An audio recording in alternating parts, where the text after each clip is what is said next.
You're listening to the Business Wealth Impact Podcast, your source for empowering information and cutting-edge ideas from the world's top minds. I'm your host, Jeanne Omlor, founder of seven-figure coaching company, Jeanne Omlor International. Join me on a journey to unleash your potential and create your highest success. Welcome to Business Wealth Impact. Business Wealth Impact. Today we have wonderful Willow Green as a guest. Willow is a shamanic, a death doula concierge. She's an author and she embodies a unique and diverse wisdom acquired through 30 plus years of traveling the world, living in over 150 homes, caring for the dying, rebirthing the living, guidance through remembering, support integrating. Willow is an expert at recognizing disease patterns and reframing that energy. Welcome, Willow. Thank you so much. It's such a pleasure to be here. Awesome to have you. I'm fascinated with what you do. So please just tell us the story of how you got into the death doula business. Ironically, everything in my path was a journey to save my own life. I actually was suicidal for most of my life and tried to commit suicide. And so my journey after choosing to live and learning how to be in my own body and to live is what stemmed this path. Well, I'm very grateful that you are alive, and I mean that. So then what happened? So you weren't valuing your life, and then what shifted that you wanted to help other people make that transition? Well, when I chose to live, the journey started with getting my occupational science degree and working with Parkinson's patients and really understanding the body itself. And that was because if I was going to choose to live, at the time I had an eating disorder too. So I needed to actually learn how to be in my body and what that meant and how to love my body, that it was my temple and how to honor it properly. Okay, so then you did the studies, and then because death doula is not a lot of people do that, right? No. After rehab, after my own journey and my education, I still drank. And at one point, I got to a place where I decided to do ayahuasca and plant medicine. And then I went to the mountains and lived with a shamanic witch and did a deep dive and did a shamanic herbal apprenticeship. And during that experience, the shamanic witch and the herbalist that I lived with said, if you want to know how to die, I'm going to teach you how to die, and then I'm going to teach you how to live. And so I went through and experienced my own version of death and what that meant, and then had to learn how to live. And that process has been very challenging. I didn't realize when I got sober and when I made the choice to live, how difficult that journey was actually going to be. Okay, so what do you do for people when you go into their homes? What's that process look like? Every single process is different because every single person is different. And that's why this is such a unique experience and why I'm a concierge, because there's no two people or experiences are ever the same. So a lot of it is going in and witnessing their patterns and understanding their patterns and then reframing those patterns, because there's behavior patterns, there's communication patterns, there's aging patterns. There's a lot of different patterns that can be changed. And it's interesting that they're not as set in stone that people believe that they are. And so a lot of it is witnessing the new pattern, or witnessing the pattern, the sabotage or destructive patterns or the patterns that are not useful, and then figuring out a new pattern and supporting through the new untraining and retraining of the new process, so to speak. Okay, so is this religion specific? You work with people of all different religions? Yeah, anyone that's open-minded. This is not religious at all. It's all about belief systems, and the more open and willing the person, the more beneficial the experience can be. Normally people don't call me in unless they actually want change or they're desperate. Okay, so you're really, or they're actually dying. So yes, right. There's two aspects of it. So you actually do support people in their last moments, like before they're dying, which is a very beautiful thing, because I think that's a scary thing that happens, no matter what you believe, right? Yes. So do you feel like when you're working with people, there's some sort of comfort that comes over them to be prepared for the next life, whatever they believe is in the next life? I believe so. And I believe a lot of that is in witnessing them being present to their experience. A lot of what I have witnessed in the patterning is there's so much fear Mm, that the person that is dying or the dying aspect is not, there's not a lot of consciousness that they're having their own experience. mm, And so a lot of it too is helping hold space and sacred space around that person, because all of the conversations that are happening, everything that's happening in the room, they can hear, whether they look like they're asleep or not, mm, they can hear what's happening. And so having been in a coma myself and been in a position where I've heard people talking about me and objectifying me, mm, that is one of the most beautiful aspects of it, is really helping people understand mm, that the person dying is having their own experience. They hear everything, they feel mm, everything, they see everything. They're having their own processing. They're processing their life review. There's a lot going on that people share mm. that those who love them are not aware of that's happening. I would imagine that because it's just for the people that are losing the person, they're traumatized. The person that's going, it's not like we were trained on no matter what religion you are, and certain religions, we're preparing for it. They say that nobody's ever truly prepared for that moment. And also, you're dealing with the greatest fear of humanity, fear of dying. Like we will do anything, beings will do anything to survive because that's our instinct, because of the fear of dying, right? So Yeah. you're working with that fear because it's coming, and so you're just really trying to get them to a place of peace about it, right? Yeah, everyone to just accept the inevitable Mm, and to stop fighting and embrace the time left is what it's really about. The mm, medical system, and we're wired, like you said, to continue to fight. mm-hmm, And at some point, we need to stop fighting and accept that this is an ending, and that's an opportunity to really experience a lot of healing, a lot of things that we wish that people wish that they would have said. It's a huge mm, opportunity that if people really understand it, they can take advantage of. And if people don't understand it, mm, it is one of people's most regrets, is what wasn't said. mm, And so it's an opportunity mm. for a massive healing, and it can be a very graceful experience versus very traumatic. Right, and obviously you're working with the family as well, right? It's not Yes, just right. So I'm guessing that if somebody is that sick and dying, they would not have the presence of mind to call you in. It's the family that calls you in, right? correct. Sure. Right. Wow. That's fascinating because the fact they even know that you exist is amazing. So now you know that you read a lot about how they talk about how people on their deathbed say what their biggest regrets are, and one of them that I read was they said their biggest regret was not like spending more time with family, and they never regretted not working harder. Mm-hmm. They said nobody on their deathbed ever said, "Gee, I wish I worked harder." Right? Correct. So I'm fascinated. You must have gotten a lot of things flow through, and you probably keep track of those, right? What are the major things that people say to you when they are about to die? Like regrets or thoughts? Honestly, it's a look. What I Mm, enjoy the most is when I see couples and there's that look, when they're actually embracing and there's no more fear, and mm, there's this connection and this love that they've had all along. And it's almost like they overcome the fear and they have that deep connection again. And that mm, part is beautiful. And when people ask me these questions, it's never about what they say. It's about how do we find joy in mm, moving through the discomfort. Like I mhm, wash bodies. It's like a newborn baby. Like you get soiled in many different ways.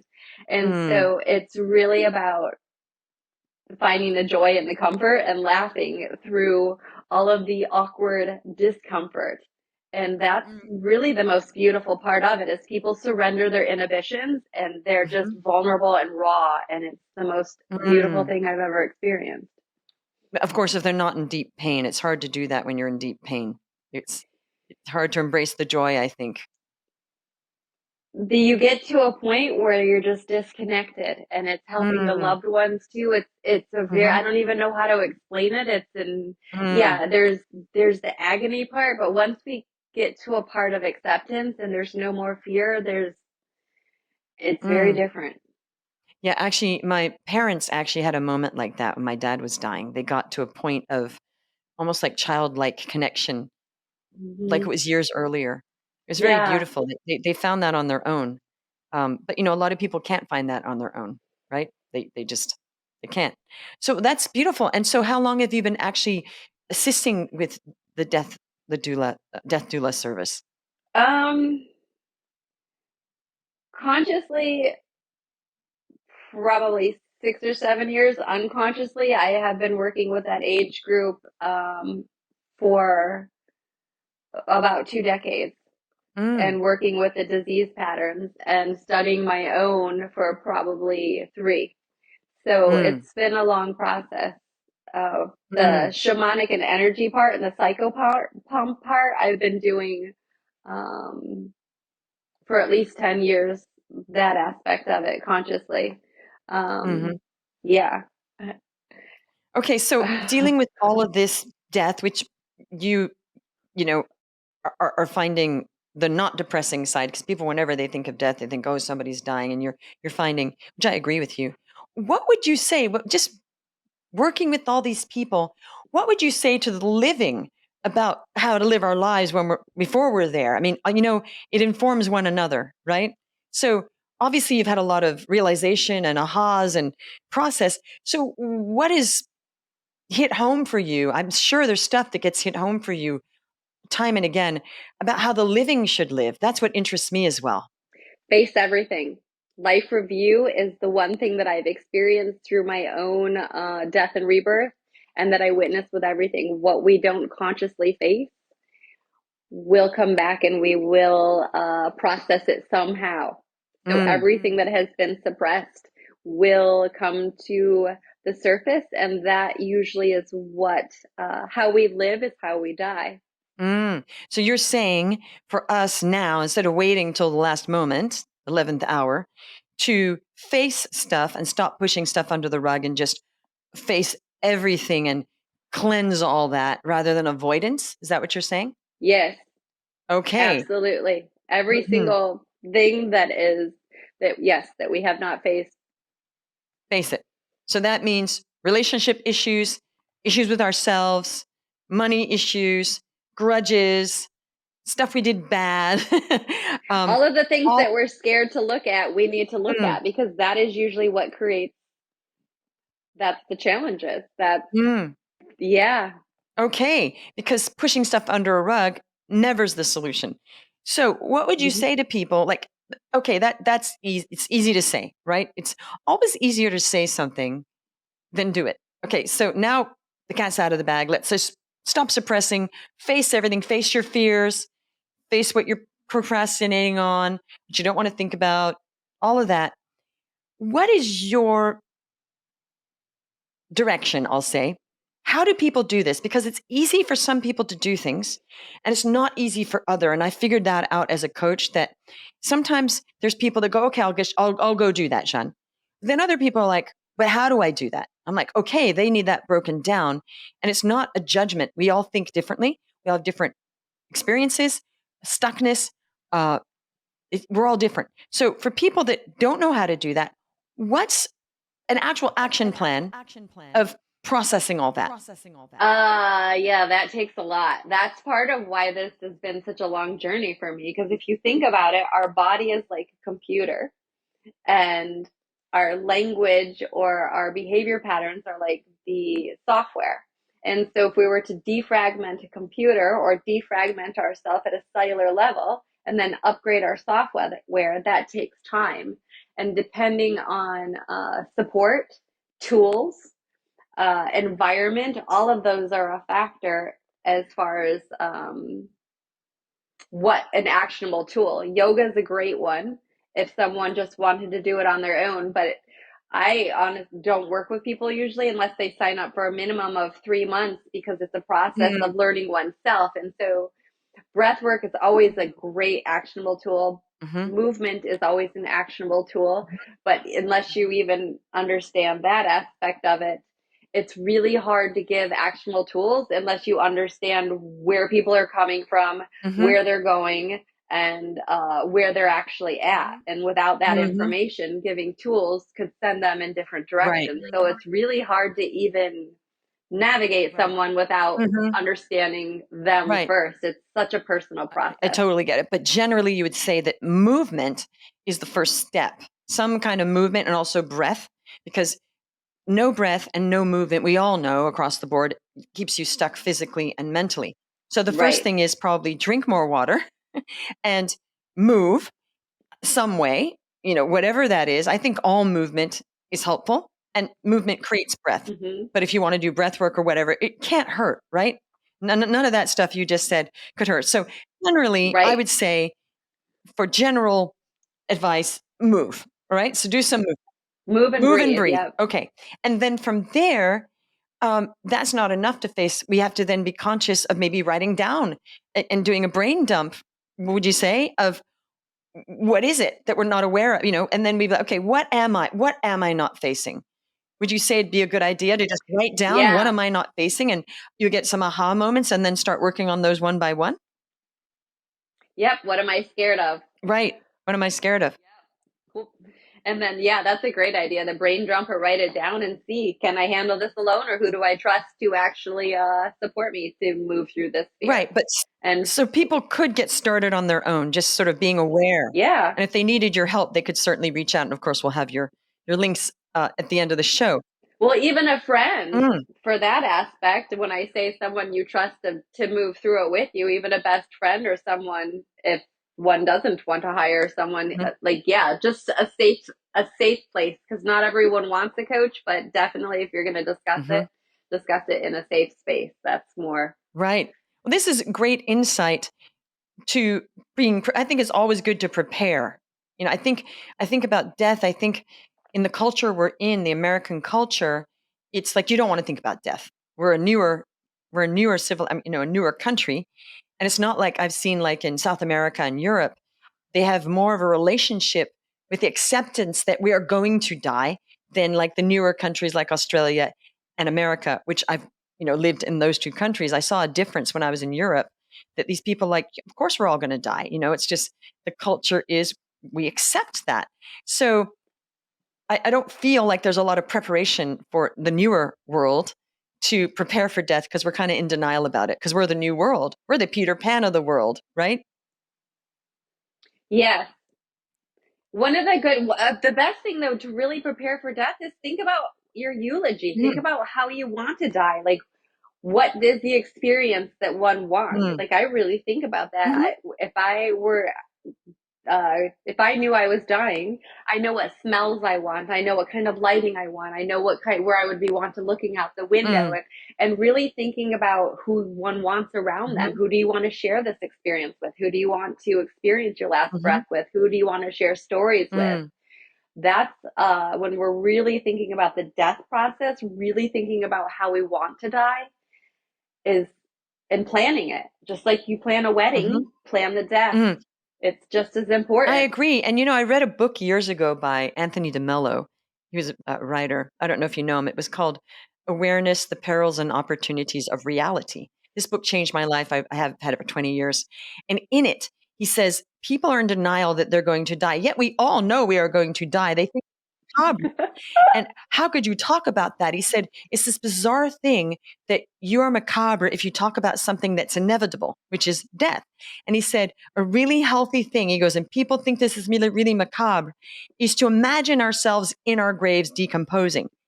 And I thought that is very sobering and very true because that's in our future, unless you're being, you know, uh, cremated, right? But then you would imagine the ashes, I guess.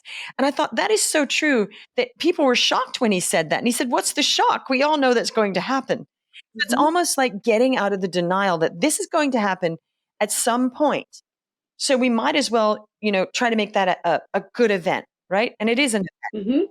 I believe in the next life. So for me, it's not like we're done, Right. right? We're not. And also, they say to write your own eulogy, which is really interesting because then it's Mm-hmm. saying how you want your life to play out, like you helped people and they were such a kind person. And, what you want other people to say about you is so important Mm-hmm. to start creating now. Would you agree? Yes, absolutely.